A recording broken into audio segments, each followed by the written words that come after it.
ஒருத்தர் வேகமா நடந்து போறார். கடத்தெருவுல ஒரு ஸ்வீட்டு கடையை பார்க்கறார். உடனே சடன் பிரேக் போட்டது மாதிரி நிக்கிறார். ஒரு ஸ்வீட் வாங்கி சாப்பிடலாமேன்னு மனசு சொல்லுது. டாக்டர் வேணாம்னு சொல்லியிருக்கிறார், உடம்புக்கு ஒத்துக்காது, அதனால அது வேணாம்னு சொல்லுது அறிவு.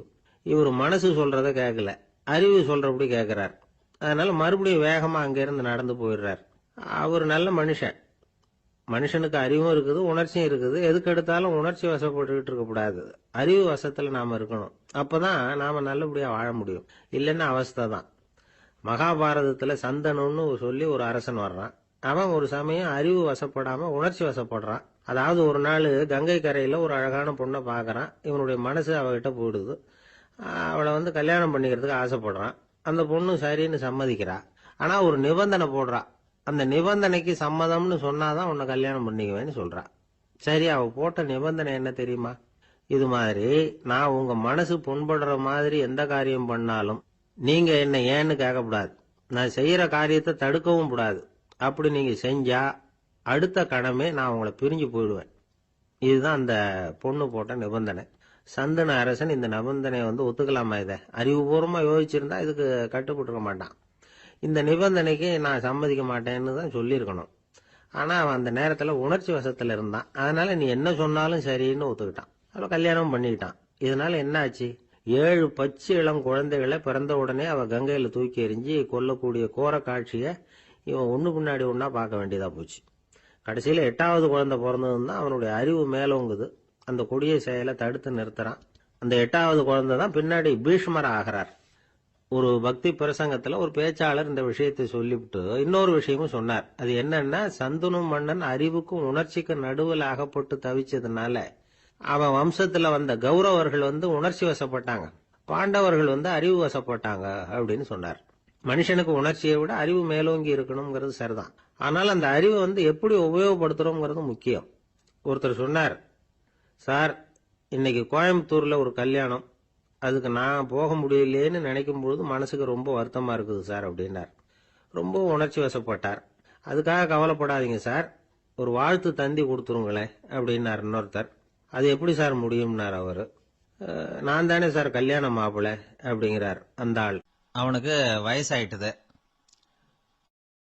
இந்த கவலை பயம் எல்லாமும் அதிகமாயிட்டுது. மரண பயம், ராத்திரியில சரியா தூங்க முடியல, இப்படி ஆயிட்டது நிலைமை. அந்த அரசன் ஏற்கனவே எப்படின்னா போர்க்களங்கள்ல எத்தனையோ பேரை ஓட ஓட விரட்டி இருக்கிறான். இருந்தாலும் இப்ப அந்த துணிச்சல்லாம் எங்கேயோ போயிட்டுது. பேசாம படுத்திருக்கிறான். அப்படியே படுத்தாலும் தான் தூக்கம் வர மாட்டேங்குது. என்ன பண்ணலாம்னு யோசிச்சான் இந்த மன்னன். உடனே எல்லா அமைச்சர்களையும் கூப்பிட்டான். எனக்கு நிம்மதி இல்லை, எதை நினைச்சாலும் பயமா இருக்கு, எனக்கு ஒரு ஆலோசனை சொல்லுங்க அப்படின்னா. என்ன ஆலோசனை வேணும் அப்படின்னு சொல்லி கேட்டாங்க.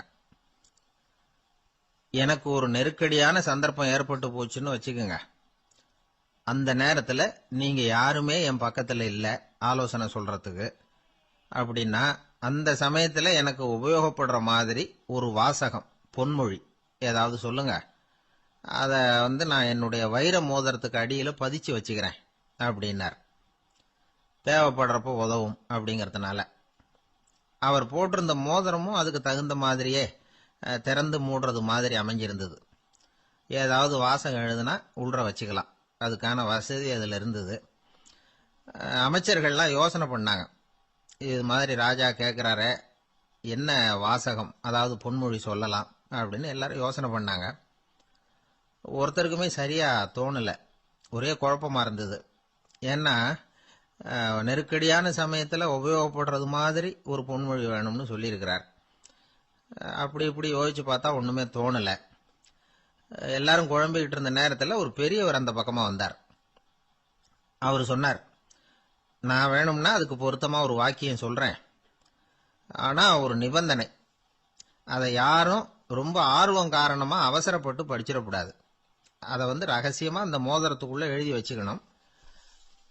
எப்பவாவது இக்கட்ல மாட்டிக்கிற சமயத்துல மட்டும் வேற வழியே இல்லை அப்படிங்கிற நிலைமையில மட்டும்தான் அதை திறந்து பார்க்கணும்.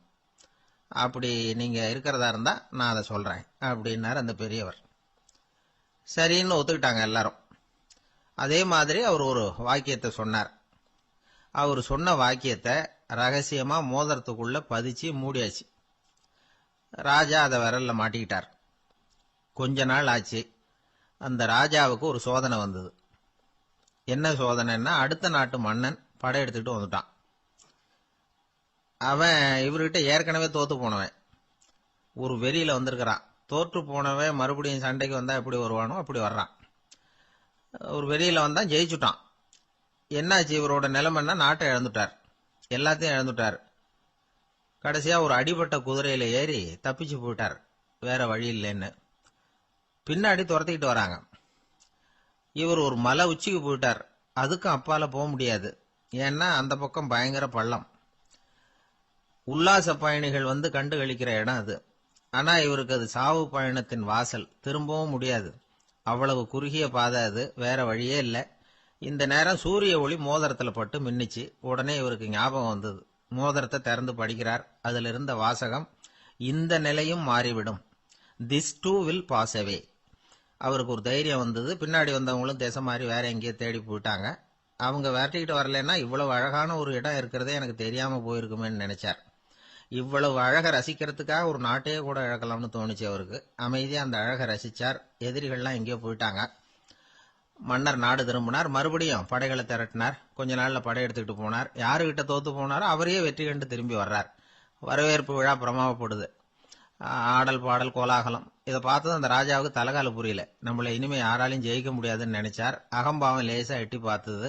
இப்ப மறுபடியும் சூரிய ஒளிப்பட்டு மோதிரம் மின்னிச்சு. அதை திறந்து மறுபடியும் படிக்கிறார். இந்த நிலைமையும் மாறிவிடும், this too will pass away. அவ்வளவுதான். அவர் மனசு அடங்க ஆரம்பிச்சுட்டுது, ஆணவம் போயிட்டுது. இதுல இருந்து நாம தெரிஞ்சுக்க வேண்டியது என்னன்னா, எந்த சூழ்நிலையிலையும் நாம கவலைப்பட வேண்டியதில்லை. ஏன்னா இங்க எதுவுமே நிரந்தரம் இல்லை. அந்த ராஜா மாதிரியே நம்ம ஆளு ஒருத்தன் ஒரு மோதிரம் போட்டிருந்தான். அதுக்குள்ள அவன் எழுதி வச்சிருந்த வாசகம், எதுக்கும் கவலைப்படாதே அப்படிங்கிறது தான். ஒரு நாள் பயங்கரமான கவலையோட உட்காந்துருந்தான். பக்கத்துல இருந்தவங்க சொன்னாங்க, இது மாதிரி சந்தர்ப்பத்துல தான் நீ உன் மோதிரத்தை திறந்து பார்க்கணும்னாங்க. இவனுக்கு கவலையோட எரிச்சலும் சேர்ந்துக்கிட்டது. அது எப்படி முடியும், இப்ப திருட்டு போனது என்னோட அந்த மோதிரம் தானே அப்படின்னு சொல்லிவிட்டு தலையில கை வச்சுட்டு உட்காந்துட்டான். இப்படிலாம் சொல்றது உண்டு.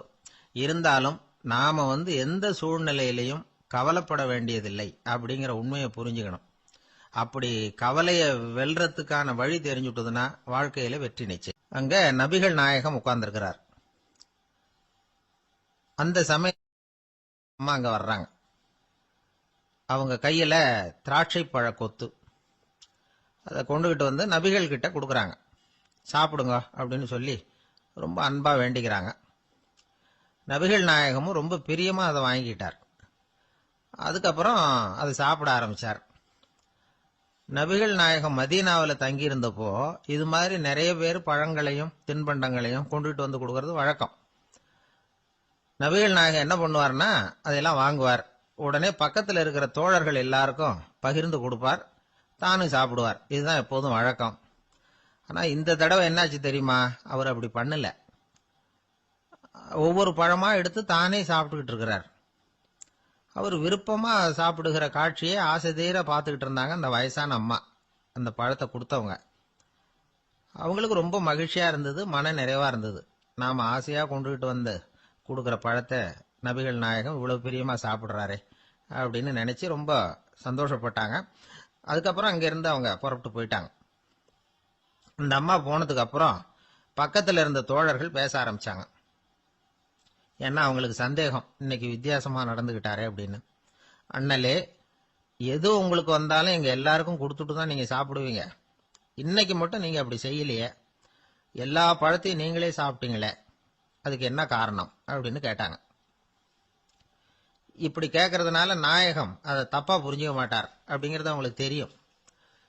யாரும் எதையும் அவர்கிட்ட கேட்கலாம், அப்படி கேட்கறதுக்கு உரிமை உண்டு. இந்த ஜனநாயக முறைகளுக்கு அவர்கள் கொடுத்த மரியாதை இது. தோழர்களின் கேள்விக்கு நபிகள் பதில் சொல்ல ஆரம்பிச்சார். நண்பர்களே, அந்த அம்மா ரொம்ப பிரியமா அந்த பழங்களை என்கிட்ட கொண்டுகிட்டு வந்து கொடுத்தாங்க. முதல்ல ஒரு பழத்தை எடுத்து வாயில போட்டு பார்த்தேன். அது ரொம்ப புளிப்பா இருந்தது, சாப்பிடுறது ரொம்ப கஷ்டம். உங்ககிட்ட யாருக்காவது அதை கொடுத்திருந்தா அதுல வாயில போட்டதும் புளிப்பு தாங்காம முகம் சுழிச்சிருப்பீங்க. அதை அந்த அம்மா பார்த்துட்டாங்கன்னா வருத்தப்பட்டிருப்பாங்க. ஆசையா கொண்டுகிட்டு வந்து நமக்கு கொடுத்துருக்குறாங்க. அவங்க அன்பான மனசை நோகடிக்கிறதுக்கு நான் விருப்பப்படலை. அதனால முகம் சுளிக்காம சாப்பிடணுமேங்கிறதுக்காகத்தான் அந்த பழங்கள் பூராவே நானே சாப்பிட்டுட்டேன் அப்படின்னு புன்முறுவலோட பதில் சொன்னாராம் நபிகள் நாயகம். இன்னொருத்தர் மனசு புண்படக்கூடாதுங்கிறதுக்காக புளிப்பையும் இனிப்பா ஏற்றுக்கொள்ளுகிற பண்பாடு இருக்கு பாருங்க, அது ஒரு பெரிய நாகரிகம். அது எல்லாருக்கும் சுலபமா வந்துடாது. நல்லா இருக்கிற பழத்தையே என்ன இவ்வளவு மோசமா இருக்கேன்னு சொல்லுகிறவர்கள் தான் நம்ம கிட்ட அதிகம்.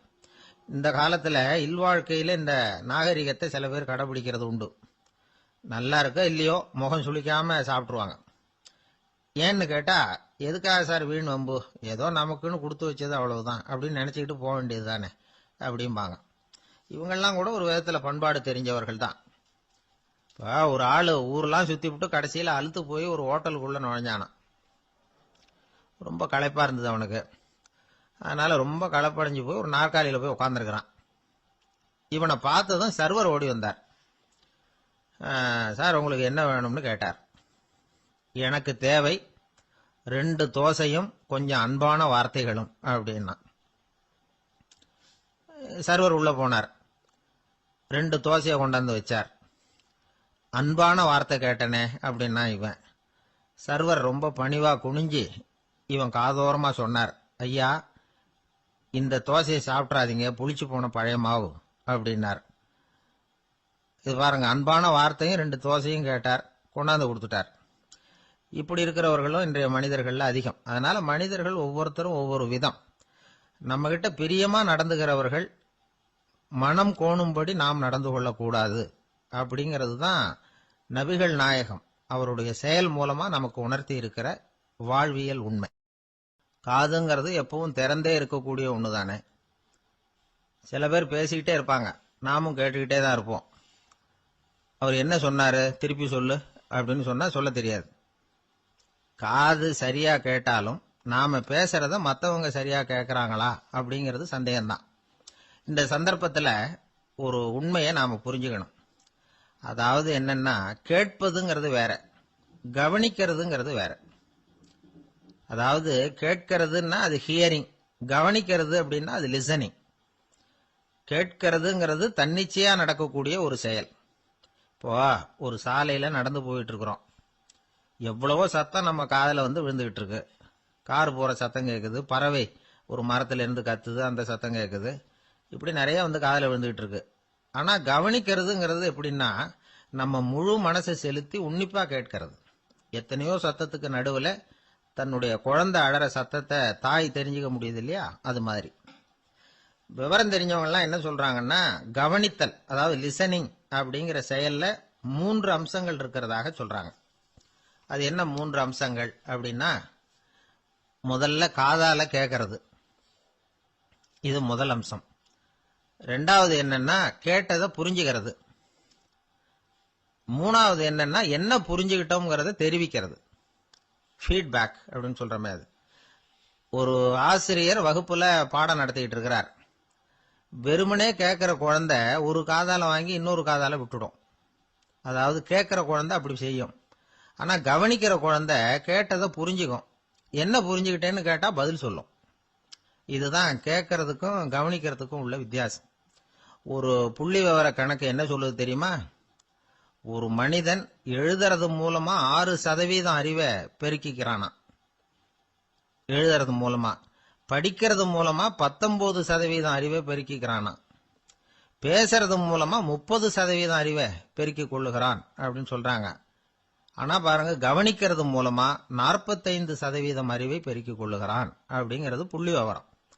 அதனால வந்து கற்றலின் கேட்டல் நன்று அப்படின்னு சொல்றாங்க இல்லையா, அது இதுதான்.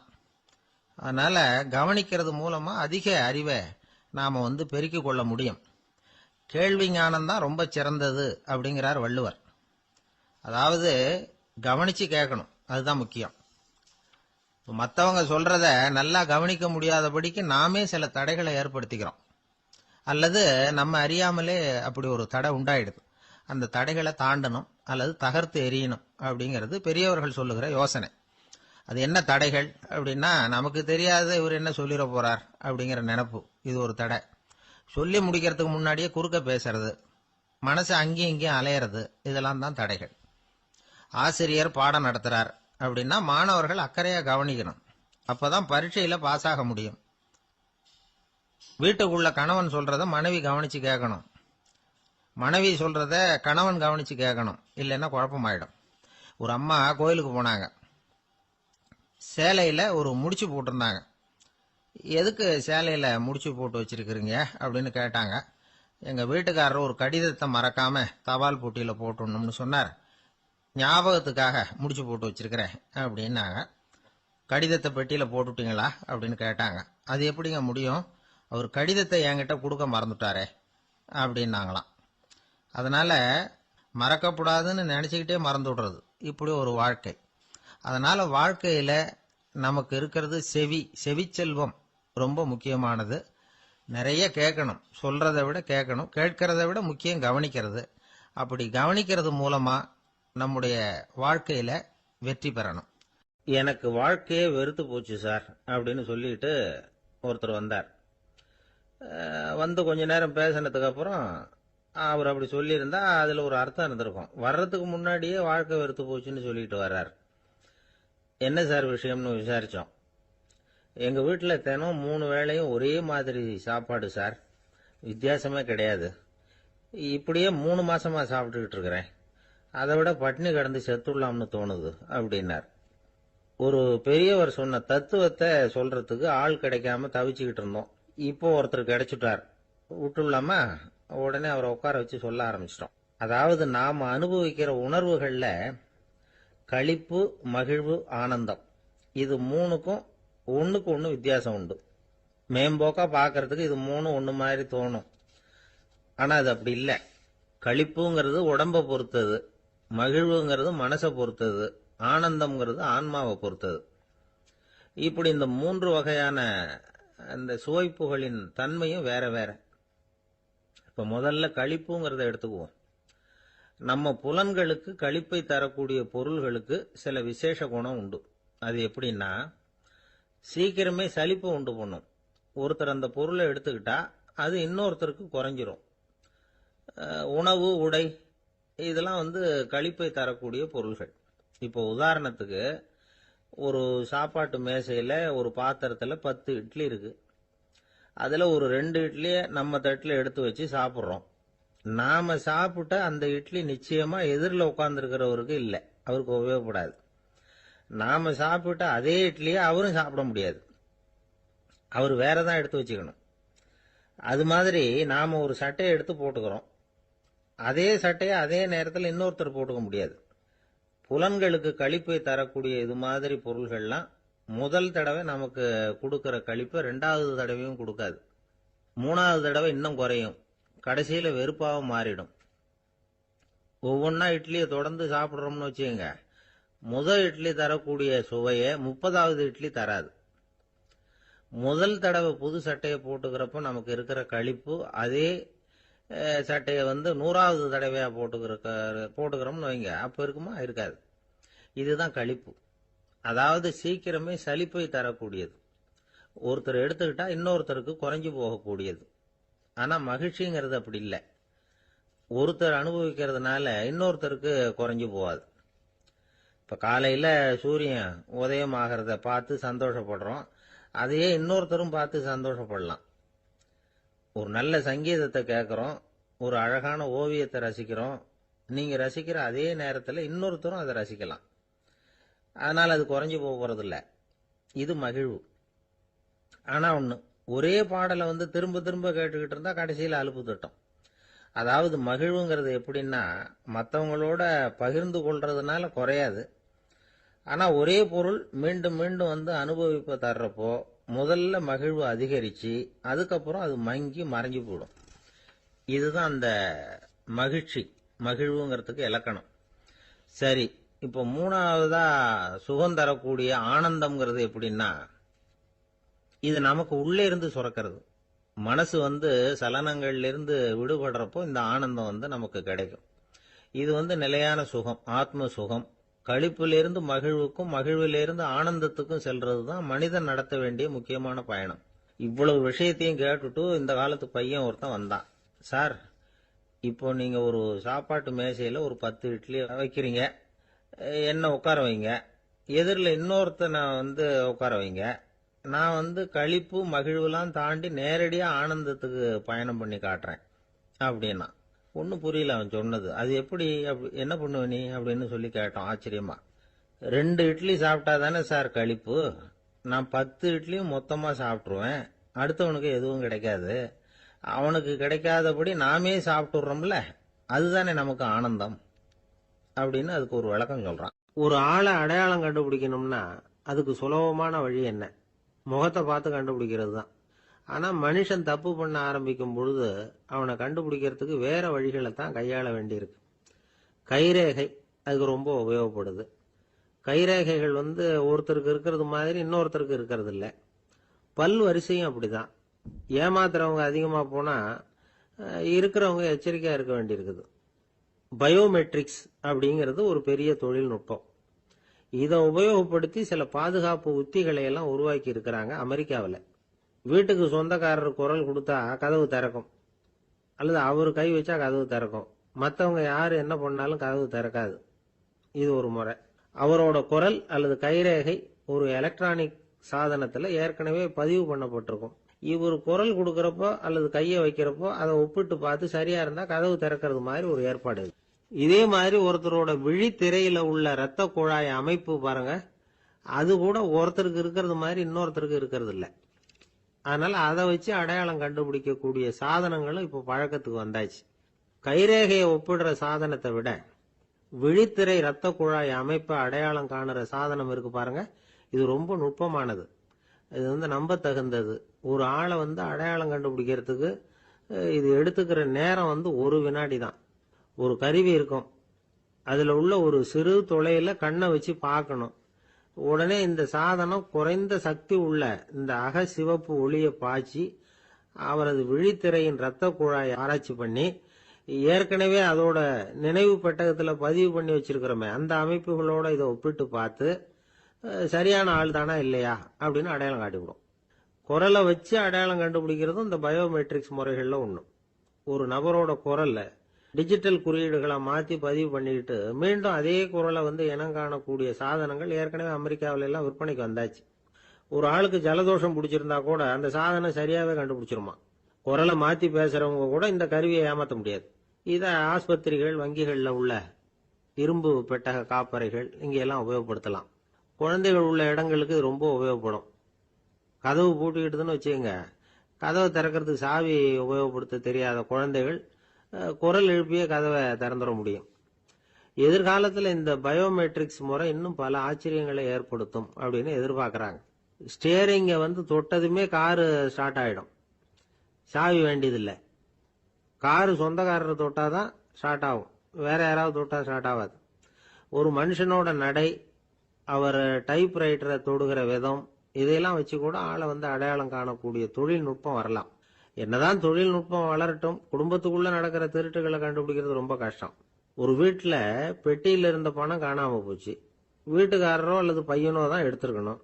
பெட்டியை திறந்து பார்த்தா அந்த வீட்டுக்காரம்மா இதுல இருந்து பணத்தை எடுத்தது நிச்சயமா என் வீட்டுக்காரர் தான் அப்படின்னு சொல்ல முடியல அவங்களால. யோசிச்சாங்க. என்னம்மா இப்படி யோசிக்கிறீங்களேன்னு கேட்டிருக்காங்க. நிச்சயமா இந்த பணத்தை எடுத்தது என் வீட்டுக்காரர் இல்லை அப்படின்னு உறுதியா சொல்லிவிட்டாங்க அந்த அம்மா. இது கேட்டவங்களுக்கு ரொம்ப ஆச்சரியமா இருந்தது. அந்த வீட்டுக்காரருக்கு இது ரொம்ப பெருமையா இருந்தது. அது எப்படி அவ்வளவு கரெக்டா சொல்றீங்க அப்படின்னு கேட்டிருக்கிறாங்க. அப்ப அந்த அம்மா சொல்லிச்சான், பெட்டியில இன்னும் கொஞ்சம் பணம் மிச்சம் இருக்குது, இவர் எடுத்திருந்தாருன்னா அப்படி மிச்சம் வச்சிருக்க மாட்டார், அதனாலதான் அப்படி சொன்னேன் அப்படின்னாங்க. ஒரே ஒரு ஊர்ல ஒரு அம்மா இருந்தாங்க. அந்த அம்மாவுக்கு ஒரே ஒரு பிள்ளையாண்டான். அவனுக்கு ரொம்ப அக்கறையோட கல்யாணம் பண்ணி வச்சாங்க. கல்யாணம் முடிஞ்சதும் மருமக பொண்ணு வீட்டுக்கு சேர்ந்தது.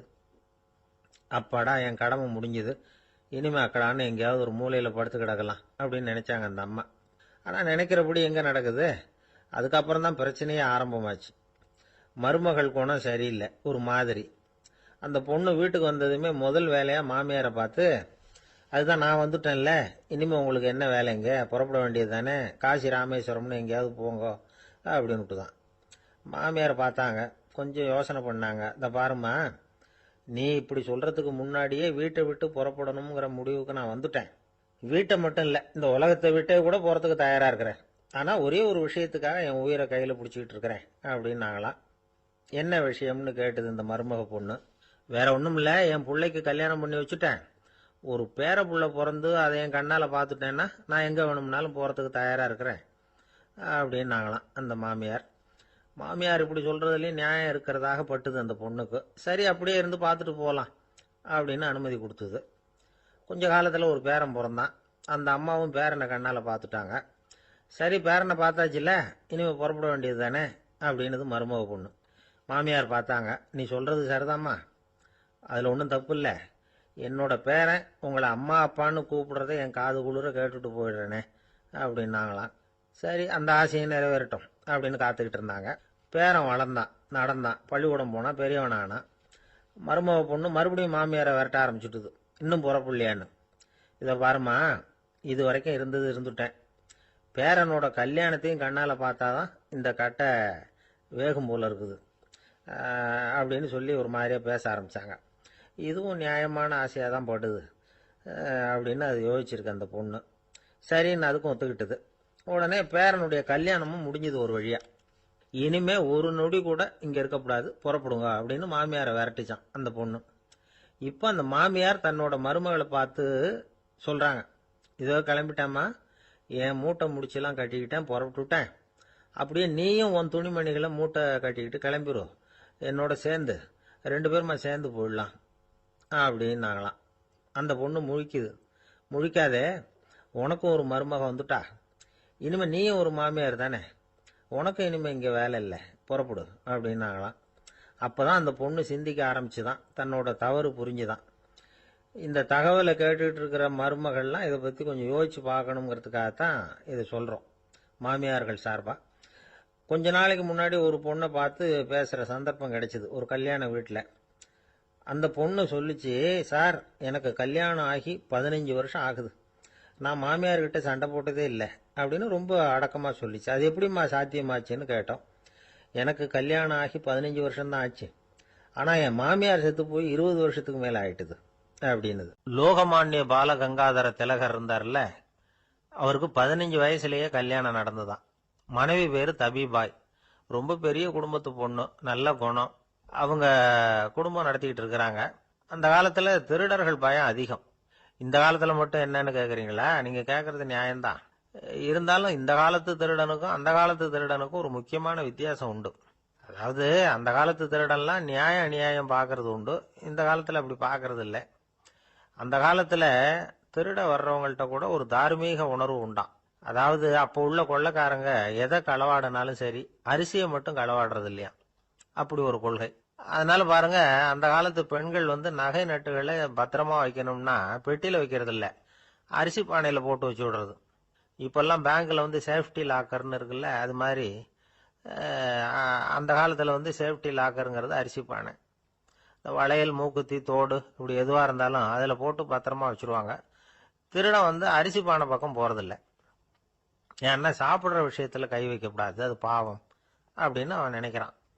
திலகரோட மனைவி தபீபாயும் அதே மாதிரி தன்னுடைய ஆபரணங்களை ஒரு அரிசி பானைக்குள்ள போட்டு மூடி வச்சிருந்தாங்களாம். இப்படி இருந்தப்போ ஒரு நாள் ஒரு பிச்சைக்கார பொண்ணு வீடு வீடா பிச்சை கேட்டுக்கிட்டே வந்திருக்குது. திலகர் வீட்டுக்கும் தர்மம் போடுங்க தாயே அப்படின்னு தான் அந்த பொண்ணு. அந்த அம்மா தபீபாய் காதுல இது விழுந்திருக்கு. உடனே கை நிறைய அரிசி அள்ளிட்டு போட்டிருக்கு. பாத்திரத்துல அரிசியை போட்டதுக்கு அப்புறம் தான் தெரியுது, பளிச்சுன்னு கண்ணுல படுது. அதாவது அந்த அம்மாவோட வைர மூக்குத்தி ஒண்ணு அரிசியோட சேர்ந்து அந்த பிச்சைக்கார பொண்ணு பாத்திரத்துல போய் விழுந்துட்டுது. இந்த அம்மாவுக்கு மனசுக்குள்ள குழப்பம், என்ன இப்படி ஆயிட்டுதே, மூக்குத்தி போயிட்டுதே, பிச்சை பாத்திரத்துல இருந்து அதை எப்படி எடுக்கிறது அப்படின்னு தயக்கம். வாயை திறந்து அதை கேட்கறதுக்கும் கூச்சம். திண்ணையில உட்கார்ந்து இருந்த திலகர் இவ்வளவையும் பார்த்துக்கிட்டு இருக்கிறார். மனைவியின் மனசுக்குள்ள நடக்கிற மௌன போராட்டத்தை அவர் நல்லா புரிஞ்சுக்கிட்டாராம். மனைவியை பார்த்து சொன்னாராம், தபீபாய், இது தெய்வ சம்மதம், அவளுக்கு சேர வேண்டிய மூக்குத்தி அவகிட்ட போயிட்டுது, பிச்சை பாத்திரத்துல விழுந்த மூக்குத்தியை எடுக்க வேணாம் அப்படின்னாராம். சரின்னு சொல்லிவிட்டு மேற்கொண்டு எதுவும் சொல்லாம அந்த அம்மா வீட்டுக்குள்ள போயிட்டாங்களாம். இந்த காலத்துல எல்லாம் அது மாதிரி நடக்குமா? வெறும் அரிசியை போட்டுட்டு விவகாரம் பண்ணிட்டு இருக்க மாட்டோமா? ஒரு பெரிய மனுஷன் வீட்டுக்கு ஒரு பிச்சைக்காரன் வந்தான். ஐயா, நாங்க பிச்சைக்காரங்கள்லாம் சேர்ந்து ஒரு சங்கம் வச்சிருக்கிறோம், அதுக்கு நிதி சேர்க்குறோம், அதுக்கு ஒரு 100 ரூபா கொடுத்தீங்கன்னா எங்களுக்கு பெரிய உதவியா இருக்கும் அப்படின்னானா. அதெல்லாம் ஒன்றும் கொடுக்க முடியாது போ அப்படின்னாராம் அவர். அப்படின்னா ஒரு 50 ரூபாயாவது கொடுங்களேன் அப்படின்னு இருக்கான். அதுவும் முடியாதுன்னு சொல்லிவிட்டார். 25 ரூபா அப்படின்னு இருக்கான். எதுவும் முடியாது அப்படின்னாராம். சரிங்க, இவ்வளவு பெரிய வீட்டுக்கு வந்துட்டு வெறுங்கையோட திரும்புறது நல்லா இருக்காது, அதனால சும்மா ஒரு 1 ரூபா மட்டுமாவது கொடுங்க அப்படின்னு இருக்கான் அவன். ஒரு பைசா கூட என்கிட்ட கிடையாது அப்படின்னு விட்டாரான் இவர். அப்படின்னா நீங்க ஒரு காரியம் பண்ணுங்களேன் அப்படின்னானா அவன். என்ன செய்யணும் அப்படின்னு இருக்கார். எங்க சங்கத்துல நீங்களும் ஒரு மெம்பரா சேர்ந்துருங்க அப்படின்னா. ஒரு ஊர்ல ஒரு மன்னர் இருந்தார். புத்தி கூர்மை உள்ள ஒரு மன்னர். பொதுவா மன்னர்களுக்கு சந்தேகம் வந்தா சபையில உள்ள சான்றோர்கள் கிட்ட கேட்டு தெரிஞ்சுக்கிறது தானே வழக்கம். ஆனா இங்க அப்படி இல்லை. மற்றவங்களுக்கு சந்தேகம் வந்தா மன்னர்கிட்ட வந்து கேட்டு தெரிஞ்சுக்குவாங்க. அது மாதிரி கேட்டு தெரிஞ்சுக்கிறதுக்காக ஒரு பெரியவர் ஒரு நாள் வந்தார். அவர் கையில 3 பொம்மைகள் வச்சிருந்தார். 3 ஒரே மாதிரி பொம்மைகள், கொஞ்சம் கூட வித்தியாசம் தெரியல. ஏது இந்த பொம்மைன்னு கேட்டார் மன்னர். எனக்கு வேண்டியப்பட்ட ஒருத்தங்கிட்ட இருந்து இதை வாங்கிட்டு வந்திருக்கிறேன். நான் தான் அவன்கிட்ட இந்த பொம்மையை செஞ்சு கொடுக்க முடியா கேட்டுக்கிட்டேன். அவன் ரொம்ப புத்திசாலி, அவன் தான் இதை செஞ்சு கொடுத்தான். ஆனா அதுல ஒரு சிக்கல் அப்படின்னார். என்ன பிரச்சனைன்னு கேட்டிருக்காரு இவர். நான் அவன்கிட்ட கேட்டது 3 விதமான பொம்மைகளா இருக்கணும்னு கேட்டேன். அவன் என்னடான்னா 3 ஒரே மாதிரியா செஞ்சு கொடுத்துட்டான் அப்படின்னார். அவங்கிட்டயே கேட்கறது தானே அப்படின்னு இருக்காரு இவர். கேட்டேன், அவன் என்ன சொல்றான்னா இது 3 ஒரே மாதிரி பொம்மை கிடையாது, 3 விதம், ஒண்ணுக்கு ஒண்ணு வித்தியாசம் இருக்குது. இந்த 3 பொம்மையும் 3 விதமான நண்பர்களுக்கு உதாரணங்கள் அப்படின்னு சொல்றான். எனக்கு ஒன்றும் புரியல, அதுதான் உங்ககிட்ட வந்தேன் அப்படின்னார். சரி, அந்த பொம்மைகளை இப்படி கொடுங்க அப்படின்னு வாங்கினார் மன்னர். எடுத்துக்கிட்டு உள்ள போனார். கொஞ்ச நேரம் கழிச்சு வெளியில வந்தார். அதுக்கப்புறம் சொன்னார், இத பாருப்பா, அவன் சொன்னது சரிதான், 3 விதம் தான். இது இருக்குதே முதல் பொம்மை, இது உத்தமமான நண்பனுக்கு உதாரணம். இந்த 2வது பொம்மை இது மத்தியமமான நண்பனுக்கு உதாரணம். அந்த 3வது பொம்மை இருக்குதே அது மோசமான நண்பனுக்கு உதாரணம். இதை செஞ்சவன் உண்மையிலேயே பெரிய அறிவாளி தான் அப்படின்னாராம். வந்தவருக்கு ஒன்றும் புரியல. பார்த்தா ஒன்றும் வித்தியாசம் தெரியலையே அப்படின்னு அவன் குழம்பி போய் நிக்கிறான். இப்போ அந்த மன்னர் விளக்கம் கொடுக்கிறார். அந்த 3 பொம்மையையும் எடுத்து முன்னாடி வச்சார். ஒரு மெல்லிய கம்பிய கையில எடுத்தார். அந்த முதல் பொம்மை காதுல விட்டார். கொஞ்ச தூரம் உள்ள போய் அப்படியே நின்னுட்டுது அந்த கம்பி. அப்புறம் 2வது பொம்மை காதுல அந்த கம்பியை விட்டார். அந்த கம்பி என்னாச்சுன்னா அப்படியே அது வாய் வழியா வெளில வந்தது. 3வது பொம்மை காதுல கம்பியை செலுத்தினார். அது நேரா இன்னொரு காது வழியா வெளியில வந்தது. இப்ப இந்த முதல் வகை இருக்குதே, அது மாதிரியான நண்பர்கள் எப்படி தெரியுமா? நம்ம கஷ்டத்தை அவங்க கிட்ட சொன்னா பேசாம கேட்டுக்குவாங்க. வெளியில அதை யாருகிட்டையும் சொல்லிட்டு இருக்க மாட்டாங்க. வெளியில தெரியாம நமக்கு உதவி பண்ணுவாங்க. செஞ்சுட்டு அதை நான் தான் செஞ்சேன்னு சொல்லிட்டு இருக்க மாட்டாங்க. அதுதான் கம்பி ஒரு காது வழியா போய் உள்ளே நின்னுட்டுது. 2வது பொம்மையில கம்பி என்னாச்சு, ஒரு காது வழியா போய் வாய் வழியா வெளியில வருது. இது மாதிரியான நண்பர்கள் கிட்ட நாம கஷ்டத்தை சொன்னா அதை அவங்க 4 பேர்கிட்ட போய் சொல்லி நமக்காக உதவி கேட்பாங்க. நமக்குன்னு கேட்டு வாங்கி அதை நம்ம கிட்ட கொண்டுட்டு வந்து கொடுப்பாங்க. இவங்க மத்தியமமான நண்பர்கள். 3வது பொம்மையில ஒரு காது வழியா செலுத்துற கம்பி இன்னொரு காது வழியா வெளியில வந்துருது. இது மாதிரியான நண்பர்கள் கிட்ட நம்ம கஷ்டத்தை சொன்னா அவங்க காது கொடுத்து கேட்கறது மாதிரி நடிப்பாங்க. அப்படியே இன்னொரு காது வழியா அதை வெளில விட்டுருவாங்க. அதை பத்தி கவலைப்பட மாட்டாங்க. இதுதான் இந்த பொம்மைகளுக்குள்ள இருக்கிற வித்தியாசம் அப்படின்னு விளக்கம் கொடுத்தாராம் மன்னர். படிக்கிற பிள்ளைங்கள்லயும் இது மாதிரி 3 வகை உண்டு. சில பேர் காதால வாங்கி மனசுல வச்சுக்குவான். சில பேர் காதால வாங்கி பேனாவால எழுதி விடுவான். சில பேர் ஒரு காதால வாங்கி இன்னொரு காதால வெளியில விட்டுருவான். ஒரு பையன் வகுப்புல ஆசிரியர் பாடம் நடத்தும் பொழுது தலையை வேகமா ஆட்டி ஆட்டி கேட்பானா. ஏன்டா இப்படி தலையை இப்படி ஆட்டுற அப்படின்னு கேட்டிருக்கான் பக்கத்துல இருந்தவன். தலையை ஆட்டினா தாண்டா ஒரு காது வழியா உள்ள போறது இன்னொரு காது வழியா வெளியில வேகமா வெளில போகும் அப்படின்னானா அந்த பையன். ஆந்திர நாட்டுல ஒரு அரசர் இருந்தார். அந்த அரசர்கிட்ட ஒரு அமைச்சர் இருந்தார்.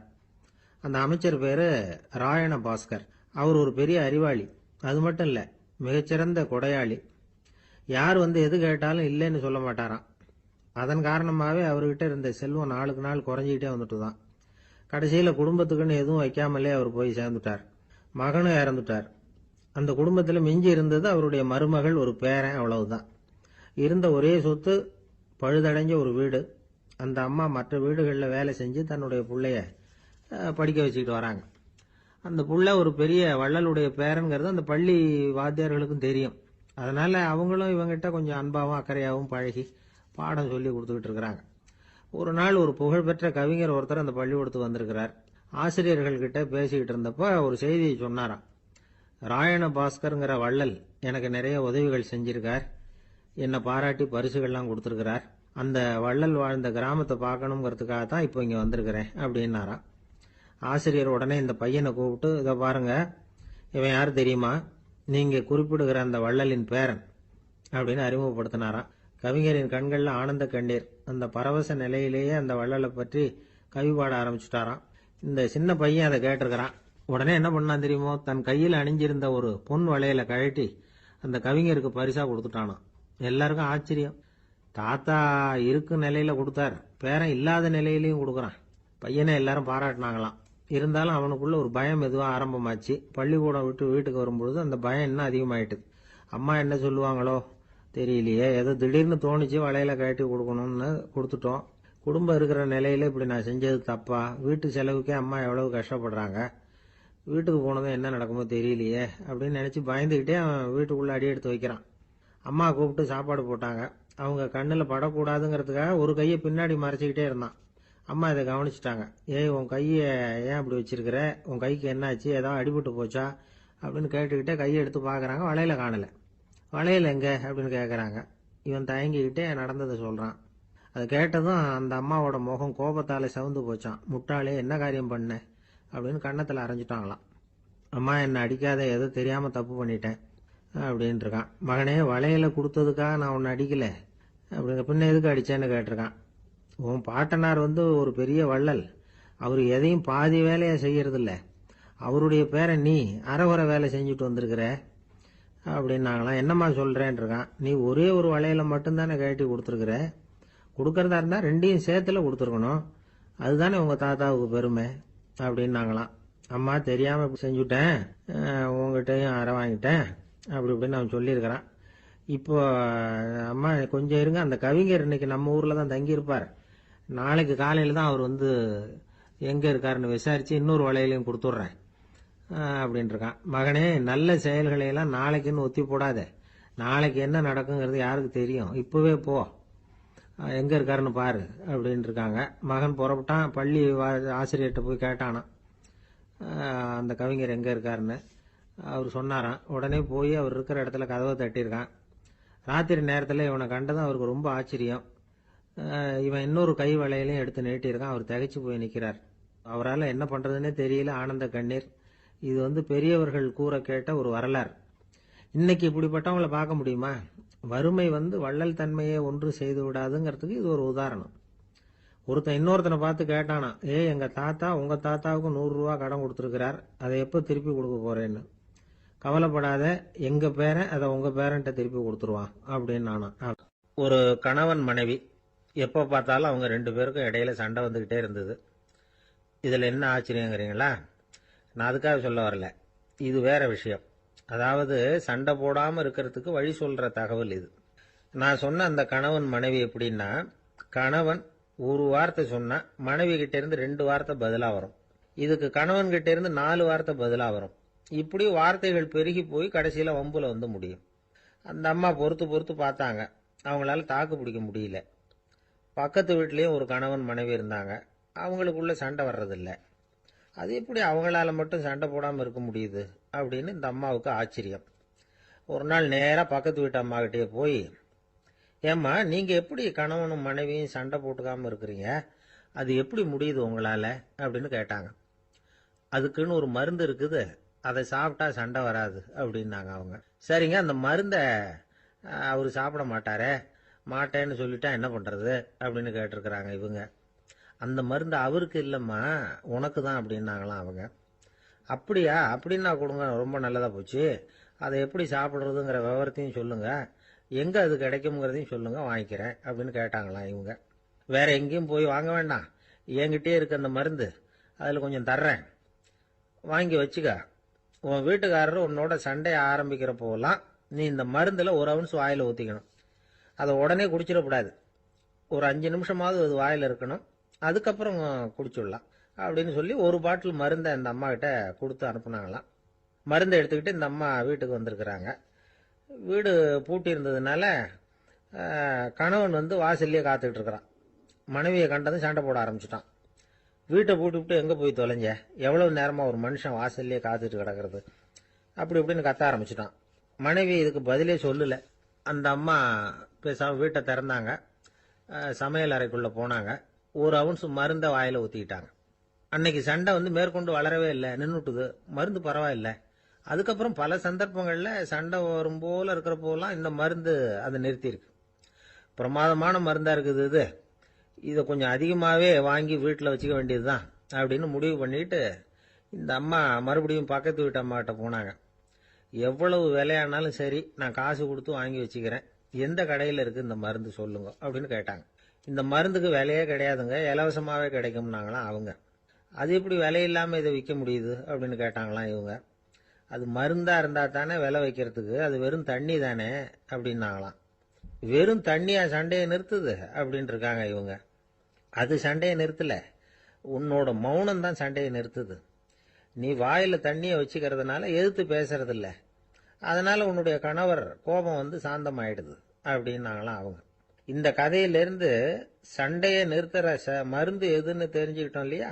ஒருத்தர் என்ன பண்ணாரு, பாட்டிலில் வந்து தண்ணியை ஊற்றி வச்சுக்கிட்டு அவர்கிட்ட வர்றவங்களுக்கெல்லாம் இதை சிபாரிசு பண்ணலாம்னு நினச்சிக்கிட்டு உட்காந்துருந்தார். ஒரு அம்மா வந்தாங்க.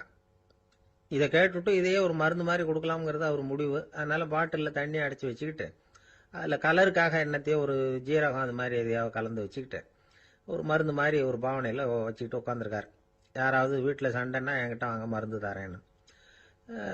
ஒரு அம்மா வந்தாங்க. எனக்கும் என் வீட்டுக்காரருக்கும் அடிக்கடி சண்டை வருதுங்க அப்படின்ட்டு இருக்காங்க. கவலைப்படாதம்மா, நான் ஒரு மருந்து தரேன்னு சொல்லி வீட்டுக்குள்ளே போய் ஒரு பாட்டில் எடுத்து வந்து கொடுத்தார். பாட்டிலில் இருக்கிறது என்னங்கிறத சொல்லிவிட்டு அது பேரில் மரியாதை வராது இல்லையா, அதனால் சொல்லலை. அந்த அம்மா வாங்கிட்டு போனாங்க. 4 நாள் கழித்து திரும்பி வந்தாங்க. என்னம்மா வீட்டில் சண்டை நின்று போச்சான்னு கேட்டிருக்காரு இவர். அங்கே நின்று போச்சுங்க, இப்போ உங்ககிட்ட ஆரம்பமாக போகுதுன்னாங்களாம். என்னம்மா அப்படின்ட்டு இருக்காரு இவர் பயந்து போய். பின்ன என்னங்க, நீங்கள் என்ன மருந்து கொடுத்துருக்குறீங்க என்னங்க அப்படின்னாங்களாம் கோவமா. அது வெறும் தண்ணி தானே அப்படின்ட்டு இருக்காரு இவர். தண்ணியா இது, நல்லா பாருங்க அப்படின்னு அந்த பாட்டில் நீட்டினாங்களாம். இவர் வாங்கி பார்த்துருக்கார். அப்புறம் தான் விஷயம் புரியுது அவருக்கு. இவர் கை தவறுதலா அவங்க வீட்டில் இருந்த மண்ணெண்ணெய் பாட்டில் எடுத்து அவர்கிட்ட கொடுத்துருக்குறாங்க. அப்புறம் என்ன ஆகும், சண்டை வராம. காஞ்சிபுரத்தில் பல்லவ ராஜா ஒரு கோவில் கட்டினார், கைலாசநாதர் கோவில். அதுக்கு கும்பாபிஷேகம். கும்பாபிஷேகம் பண்றதுக்கு ஒரு நாள் குறிப்பிட்டு அதுக்கு வேண்டிய ஏற்பாடுகள்லாம் பண்ணினார். முதல் காரியமா கடவுளை வேண்டிக்கிட்டார், நீங்க இந்த கும்பாபிஷேகத்துக்கு நேரில் வந்து கலந்துக்கணும்னார். கடவுள் அந்த ராஜா கனவுல வந்தார். நீ கும்பாபிஷேகம் வச்சிருக்கிற அதே நாள்ல அதே நேரத்தில் எனக்கு இன்னொரு ஊர்ல ஒரு கும்பாபிஷேகம் இருக்குது, அதுக்கு போக வேண்டியிருக்கு. அதாவது திருநின்ற ஊர்ல என்னுடைய பக்தர் ஒருத்தர், அவரும் ஒரு கோயில் கட்டி கும்பாபிஷேகம் செய்கிறார், நான் அதுக்கு போக வேண்டியிருக்கு, அதனால உன்னுடைய தேதியை நீ மாத்தி வச்சுக்கோ அப்படின்னார். கடவுள் தான் எங்கேயும் இருக்கிறவராச்சே, அவர் நினைச்சா 2 இடத்துலயும் இருந்து கோயில் கும்பாபிஷேகத்தை நடத்த முடியாதா? ஏன் அப்படி செய்யல? அது ஒரு முக்கியமான காரணத்துக்காகத்தான். திருநின்ற ஊர்ல இருந்த பூசலாருங்கிற அந்த அடியாரின் பெருமையை இந்த உலகத்துக்கு எடுத்து காட்டணுங்கிறதுக்காகத்தான் கடவுள் அந்த ராஜா கிட்ட அப்படி சொன்னார். சரி, அந்த அடியார் அப்படி என்னதான் பெருசா கோயில் கட்டி விட்டார்? ராஜா கட்டின கோயிலை விட பெருசா?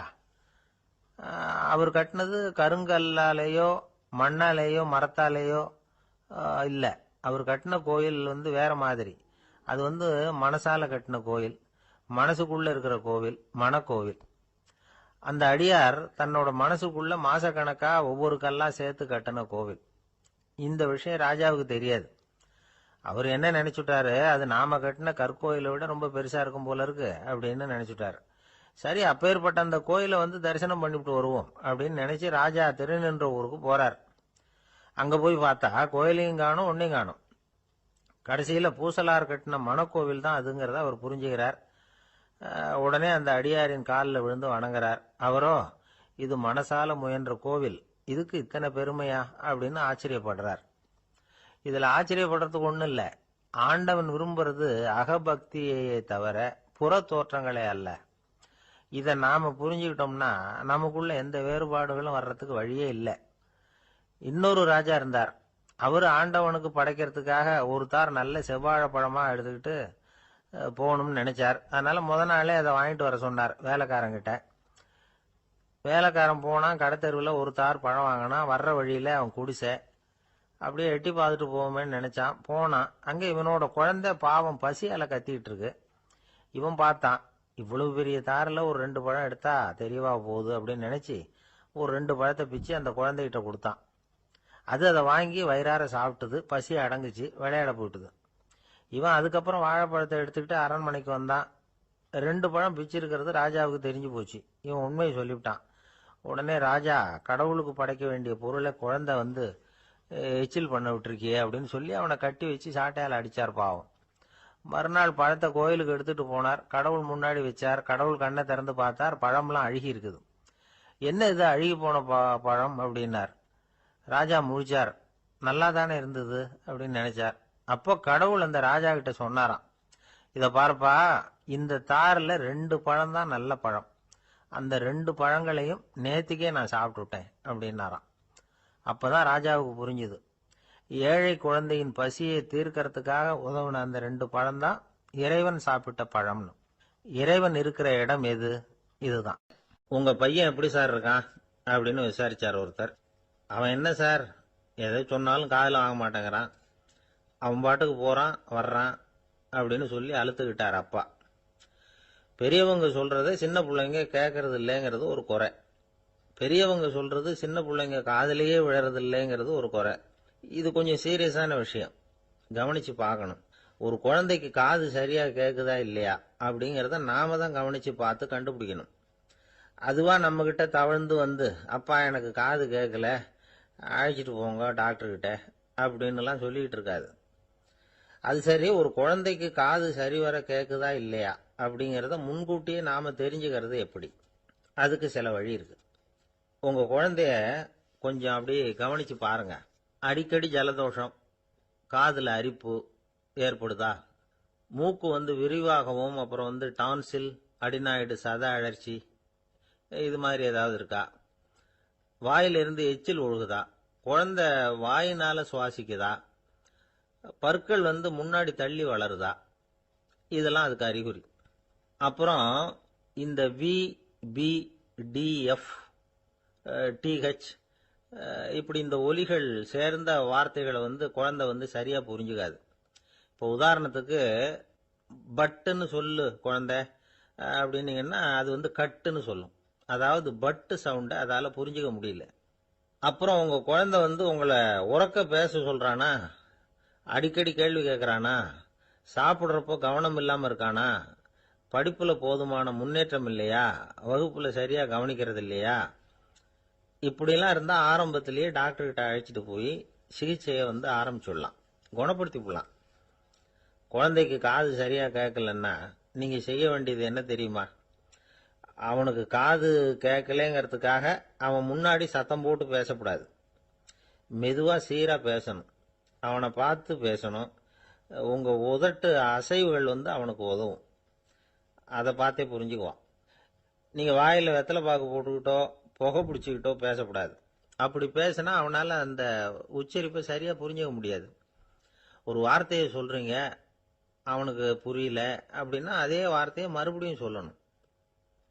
அவனுக்கு நீங்க முதல்ல சொன்ன வார்த்தை புரியலன்னு நினைச்சுக்கிட்டு மறுபடியும் திருப்பி சொல்றப்போ அதே அர்த்தம் வரக்கூடிய வேற வார்த்தையை சொல்லக்கூடாது. இப்படிலாம் நடந்துகிட்டா அவனுக்கு வந்து மன திடத்தை ஏற்படுத்த முடியும். இல்லைன்னா அவனுக்கு வந்து தாழ்வு மனப்பான்மை வந்துடும்.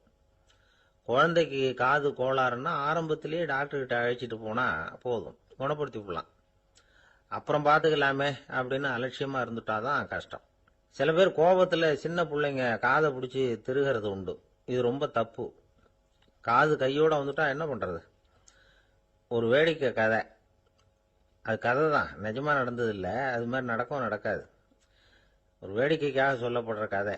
அதாவது ஒரு வீட்டில் அப்பா வந்து அம்மாவை பார்த்து சொல்லிட்டு இருக்கார், இதை பாரு, நாளைக்கு காலையில என்னை சீக்கிரம் எழுப்பி விட்டுரு, நான் செங்கல்பட்டு வரைக்கும் போயிட்டு வர வேண்டியிருக்கு அப்படின்னாராம். இத அவங்க பையன் காதுல வாங்கிட்டு இருக்கான். அப்பாவுக்கு சிரமம் வேண்டாமே அப்படின்னு நினைச்சு அவனே காலையில யாருக்கும் தெரியாம எழுந்திருச்சு புறப்பட்டு செங்கல்பட்டுக்கு போட்டான். சாயந்தரமா திரும்பி வந்தான். அப்பா பையனை காணாம அலமோதிக்கிட்டு இருக்கிறார். சாயந்தரமா பையனை பார்த்ததும் எங்கடா போயிட்டு வந்தேன்னு கேட்டார் கோவமா. செங்கல்பட்டுக்கு போயிட்டு வந்தேப்பா, நீ வீணா அலைய வேண்டாமேன்னு அப்படின்னா. எதுக்குடா போனேன்னு அதட்டினார். அதான்ப்பா, நீ நேற்று வந்து அம்மா கிட்ட சொல்லிக்கிட்டு இருந்த, அதை காதில் வாங்கினேன், உனக்காக நான் போயிட்டு வந்தேன் அப்படின்னா. உடனே எந்த காதில் வாங்கினேன் அப்படின்னு சொல்லி காதை பிடிச்சி திருகுனார். அந்த காது கையோட வந்துட்டுது. இது நடந்து கொஞ்ச நாள் கழிச்சு அந்த அப்பாவும் பையனும் கடத்தெருவில் போய்கிட்டு இருக்கிறாங்க. எதிரில் ஒரு நாய் ஓடி வந்தது. அதுக்கு 2 காதும் இல்லை. என்ன இது, இந்த நாய்க்குட்டிக்கு 2 காதும் இல்லை அப்படின்னாரு அப்பா. அதுக்கு பையன் சொல்றான், அப்பா அது 2 தடவை செங்கல்பட்டுக்கு போயிட்டு வந்துருவோம் அப்படின்னு. ஒரு காட்டுல ஒரு முனிவர் இருந்தார். ஒரு நாள் அவரை தேடிட்டு 4 பேர் வந்தாங்க. சுவாமி, எங்களுக்கு ரொம்ப நாளா ஒரு சந்தேகம்னாங்க. என்னன்னு கேட்டார். இந்த உலகத்துல எவ்வளவோ காரியங்கள் நடக்குது, எது நியாயம் எது அநியாயம் அப்படின்னு புரிஞ்சுக்க முடியலன்னாங்க. அது யாராலையும் புரிஞ்சுக்க முடியாதுன்னார் முனிவர். வந்தவங்களுக்கு ஆச்சரியமா போச்சு. ஒரு மாதிரியா பார்த்தாங்க. இத முனிவர் கவனிச்சார். சரி, புறப்படுங்க என்னோடன்னார். எங்கன்னு கேட்டாங்க. இப்போ உங்க 4 பேரையும் ஒரு புஷ்பக விமானத்துல அழைச்சிட்டு போறேன். இந்த உலகத்துல சர்வசாதாரணமா நடக்கக்கூடிய ஒரு காட்சியை உங்களுக்கு காட்ட போறேன். நீங்க பார்க்க போற அந்த காட்சி நியாயமா அநியாயமா அப்படிங்கறத என்கிட்ட சொல்லணும். நீங்க சரியான பதில் சொன்னா புஷ்பக விமானத்துல தொடர்ந்து பிரயாணம் பண்ணலாம்.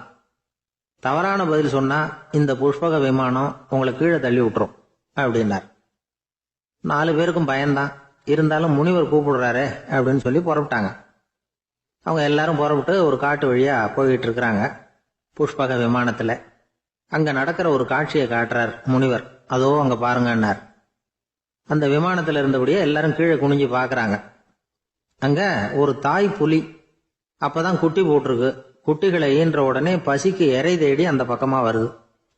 அதே நேரம் ஒரு தாய் மான், அதுவும் அப்பதான் குட்டி போட்டிருக்கு. அதுவும் இதே மாதிரி குட்டிகளை ஈன்ற உடனே பசிக்கு இறை தேடி அந்த பக்கமா வருது. இப்ப அந்த புலி அந்த மானை அடிச்சு போட்டுடுது. அதுவும் சாப்பிடுது, குட்டிகளுக்கும் கொடுக்குது. இப்போ அந்த புலி குட்டிகள் முகத்துல மகிழ்ச்சி, தாயை இழந்த அந்த மான் குட்டிகள் முகத்துல துக்கம். இப்போ அந்த முனிவர் 4 பேர்கிட்டையும் கேட்கிறார், நீங்க இங்க பாத்தீங்களே, இதுல எது நியாயம் எது அநியாயம்? ஒவ்வொருத்தரா சொல்லுங்க. உங்க பதில் சரியில்லைன்னா இந்த விமானம் உங்களை கீழே தள்ளி விட்டுரும். சொல்லுங்க பார்க்கலாம்னார். முதல்ல ஒருத்தன் சொன்னான், அந்த புலி செஞ்சது சரிதாங்க. அது பசிக்கு அதுதான் ஆகாரம். தன்னுடைய பசிக்கு தானே இறை தேடிக்கிட்டுது. அதுல என்ன தப்பு? அவ்வளவுதான். அதனால புலி செஞ்சது நியாயம்தான் அப்படின்னா. அவ்வளவுதான், அந்த விமானம் அவனை அப்படியே கீழே தள்ளி விட்டுட்டுது. அதனால அவன் கொடுத்த பதில் சரியில்லை அப்படிங்கிறது புரிஞ்சு போச்சு. இப்ப 2வது ஆளு சொன்னான், புலி செஞ்சது பாவம். அந்த தாய்மான் என்ன தப்பு பண்ணிச்சு? இப்ப அந்த குட்டிகளுக்கு யாரு ஆதரவு? அதனால புலி செஞ்சது அநியாயம் அப்படின்னா. அவ்வளவுதான், அவனையும் கீழே தள்ளி விட்டுடுது அந்த விமானம். இந்த பதிலும் சரியில்லை அப்படின்னு ஆயிட்டுது. இப்ப 3வது ஆள் வந்தான். முதல்ல 2 பேர் கீழே விழுந்ததை பார்த்துக்கிட்டு இருந்தான். அதனால அவன் சொன்னான், 2மே நியாயம்தாங்க. புலி இறை தேடினதும் இயற்கை, அதுக்கு மான் இறையானதும் இயற்கை. அதனால இதுல ஒன்றும் தப்பு இல்லைன்னா. அவ்வளவுதான், அவனையும் அந்த விமானம் கீழே பிடிச்சி தள்ளி விட்டுது. இப்ப 4வது ஆள் வந்தான். முனிவர் கேட்டார், நீயாவது சொல்லுப்பா, இந்த செயல்ல எது நியாயம்னார். அவன் தெளிவா பதில் சொன்னான். அதாவது என்ன சொன்னான்னா, எனக்கு தெரியல அப்படின்னா. அவனை விமானம் கீழே தள்ளல, சௌரியமா அழைச்சிட்டு போட்டுது. இவனும் பிரயாணம் சௌக்கியமா பண்ணானா. ஆக இதுதான் சரியான பதிலுங்கிறத முனிவர் உணர்த்தினார். இந்த கதையிலிருந்து நாம புரிஞ்சுக்க வேண்டியது என்னன்னா, இந்த உலகத்துல எவ்வளவோ காரியங்கள் நடக்குது. அதெல்லாம் ஏன் அப்படி நடக்குதுங்கிறதுக்கு எப்பேற்பட்ட பண்டிதராலும் பதில் சொல்ல முடியாது. தெரியாததை தெரியாதுன்னு ஒத்துக்கிட்டா வாழ்க்கை பிரயாணம் சுகமா இருக்கும். அதனால தேவையில்லாத விஷயங்களை புரிஞ்சுக்கிறதுக்கு நேரத்தை செலவு பண்ணிட்டு இருக்க கூடாது. வாழ்க்கையை குழப்பிக்க கூடாது. வாழ்க்கைக்கு தேவையானது என்னவோ அதை மட்டும் புரிஞ்சுக்கிட்டா போதும். இந்த காலத்து ஆள் ஒருத்தன் ஒரு பெரியவரை தேடி வந்தான். ஐயா, ஒரு சந்தேகம்னா. என்ன உன்னுடைய சந்தேகம்னார். பகுத்தறிவுன்னா என்ன, விதின்னா என்ன அப்படின்னு கேட்டான். இதுக்கு அவரு, இப்ப உன்னுடைய வலது கால தூக்குன்னார். தூக்கினான்.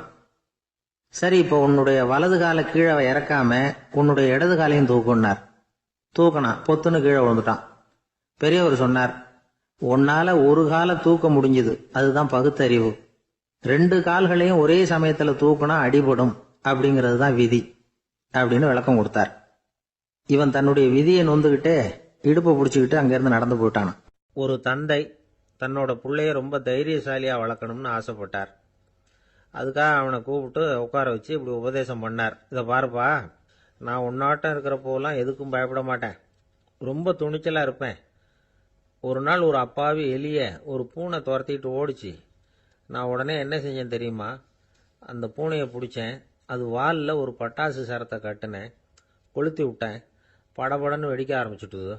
அது துள்ளிக்கிட்டு அங்கேயும் இங்கேயும் ஓடி இருக்கு பாரு ஓட்டம், ரொம்ப தமாஷு அப்படின்னார் அப்பா. இப்படி சொல்லிவிட்டு பையனை பார்த்து, இதை கேட்கறதுக்கு உனக்கும் துணிச்சல் வருதா, நான் என்னுடைய செயலை நீ கேட்குறப்ப உனக்கு துணிச்சல் வருதா அப்படின்னு கேட்டார். வருதுன்னா பையன். எப்படின்னா அப்படிங்கிற விவரத்தையும் சொன்னான் அவன். அதாவது எலிய விரட்டினத்துக்காக பூனை வாலில் பட்டாசு கொளுத்துனீங்க நீங்க, பூனையை விரட்டினத்துக்காக உங்க கழுத்துல பட்டாசு சரத்தை மாட்டினா என்னன்னு தோணுது எனக்கு அப்படின்னு நான் பையன். பையனோட துணிச்சல் அப்பாவே நடுங்க வச்சுட்டுது. அது சரி, ஒரு அப்பா பிள்ளைக்கு இப்படியா உபதேசம் பண்றது? எல்லாருக்கிட்டையும் அன்பா பழகிறது எப்படி அப்படின்னு சொல்லி கொடுக்கணும். பிஞ்சு உள்ளங்கள்ல நஞ்ச தூவலாமா? ஒரு நாள் விநாயகர் ஒரு பூனையோட விளையாடிக்கிட்டு இருந்தாராம். அப்படி ஆசையா விளையாடிக்கிட்டு இருந்தப்ப அவரோட கை நகம் தவறுதலா பூனையோட முகத்துல பட்டுட்டுதான். அது ஒரு சின்ன கீறலை உண்டாகி விட்டுது. அப்பா அவர் அதை ஒரு பெருசா நினைக்கல. கொஞ்ச நேரத்துக்கு அப்புறம் விநாயகர் வீட்டுக்கு வந்தார். அவங்க அம்மா பார்வதி தேவியை பார்த்தார். பார்வதி தேவி கன்னத்துல விரலால கீறினது மாதிரி ஒரு அடையாளம் இருந்தது. விநாயகருக்கு அதிர்ச்சி, ஆச்சரியம். நம்ம அம்மா இந்த உலகத்துக்கே தாயார், அப்பேற்பட்ட அவங்க முகத்திலேயே கீறலை உண்டாக்கக்கூடியவங்க யாரா இருக்க முடியும் அப்படின்னு யோசனை பண்ணார். தாயே, உன்னுடைய கன்னத்தில் இந்த வடு எப்படிம்மா ஏற்பட்டதுன்னு கேட்டார்.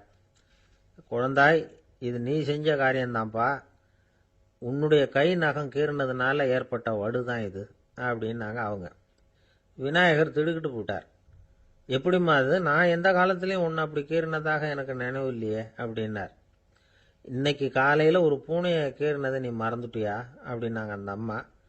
விநாயகர் திகைச்சு போய் நின்னார். பார்வதி தேவி சொன்னாங்க, இதை பார்ப்பா, இந்த உலகத்தில் இருக்கக்கூடிய எல்லா உயிர்கள்லேயும் நான் இருக்கிறேன், நான் தான் இந்த உலகமாக ஆகியிருக்கிறேன்.